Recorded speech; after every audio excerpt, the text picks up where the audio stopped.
So back to Immanuel, he says, but the people are still ignorant and addicted to the false laws of the chief priest and distorters of scripture.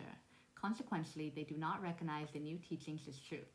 Lacking understanding, the people curse the truth which yet must come. They curse stone, crucify the prophet, but since the teachings of truth must be brought to the people, the prophets have to bear great burdens and suffering under the curse of the people. However, it will not come to pass that I am unalived, but while in a state of near death, I will be considered dead for 3 days and 3 nights. I will be placed in a rock tomb so that the sign of Jonah will be fulfilled. So he's talking about how we're still people then and still today are still following the church, that's just doing this for power and control instead of spreading what creational laws are. If they wanted to get you to understand your spirit better, they wouldn't be hiding information from you. That's a telltale sign that you can't trust someone who hides information from you. There's so many pieces of the Bible that they haven't included. So how can you trust a preacher telling you something that he doesn't even know the full truth of? So he says that he didn't be raised from the dead. He was in a near-death experience. And then he says, my friends from faraway India who are well-versed in the art of healing will be my caretakers and help me flee from the tomb on the 3rd day, so then I may finish my mission among the people of India. So everyone has gotten the Bible, basically the people in power have told you a story that's untrue. So he wasn't raised from the dead. He was in a near-death experience, but they thought he was dead. And Jonah, I think it was, sneaked these people from India into his tomb, and they did natural herb healing onto him, and he escaped with them to India after. So it says, it shall come to pass that I will attain a certain insight, increase my knowledge, and generate a new strength in spirit and consciousness. He's talking about when he goes to India. Who is greatest in spirit? Unless you change and become like children, you will not become great in spirit. Those who search, seek, and gather insights and thirst for knowledge, like this child, will be great in spirit. So children have that curiosity. They're a blank slate. So they're just absorbing, seeking, wanting information, listening to who tells them information. That's why they get easily brainwashed if their parents are not teaching them the right values, right truth, creational laws, all these things, because they're like a sponge absorbing, wanting to know the truth. Their spirit is pure at that point. And that's why they're considered naive.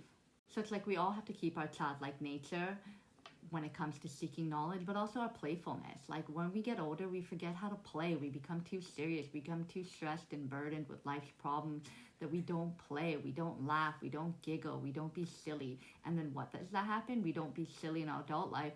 So then a lot of us don't be silly with our kids. We have to be silly in our adult life to be silly with our kids and keep that childlike nature in them as they get older as well.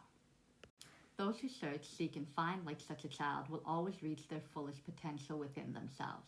There is no sense in life and no fulfillment of its meaning without searching, seeking, and finding. It is better to expel those who lack understanding from the company of the truth seekers and those who search for true life so that they do not hinder those willing to seek the truth. So yeah, we need to remove those who have the pessimistic mindset and telling you that it's not possible and what you're saying is untrue, because they've been brainwashed to think that. And if you let those pessimistic friends, family, strangers give you their opinion on what they think you should be doing or what's right or wrong or whether what you're pursuing is right, then you end up getting that negativity into your brain and thinking, wait, are they right? Is it possible? That's why he was saying earlier that the reason why our spirit gets damaged almost is because we allow guilt to consume us, and then we allow those negative forces in, negative thinking. So search for the meaning and truth in my teachings. Since I am human like you, I too have had to search and perceive. Since I am human like you and have gathered my knowledge, you are also capable of learning, searching, perceiving, and knowing. In doing so, you may grasp and observe the laws of creation. That's why I said he's saying it too. He is human like us. So he's going to give us information, but then it's our job, especially at this level of consciousness, being more advanced than them because we've gotten more access to information, to search more. So that's why I say some of the things that he's teaching either contradict itself, or he wasn't specific because he didn't understand it on that level maybe, or he felt like he didn't need to be specific because we're supposed to discover it and seek that on our own. If he be specific about every single thing, then he's giving us everything. That's why he speaks in parables, because he wants us to understand knowledge and truth on our own, because that's how we develop our spirits to be stronger, not just being brainwashed to think what we're being told. If your neighbor is believing in false teachings, tell them the truth in private, but if they continue to not believe, then leave that person, for they are not worthy of your teaching.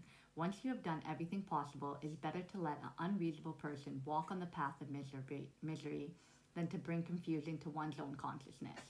So yeah, that's what I was saying before in one of my videos, was that we can't force our opinion onto others. We can try to guide people, just like me recording these videos, but if they don't want to listen, we can't force it.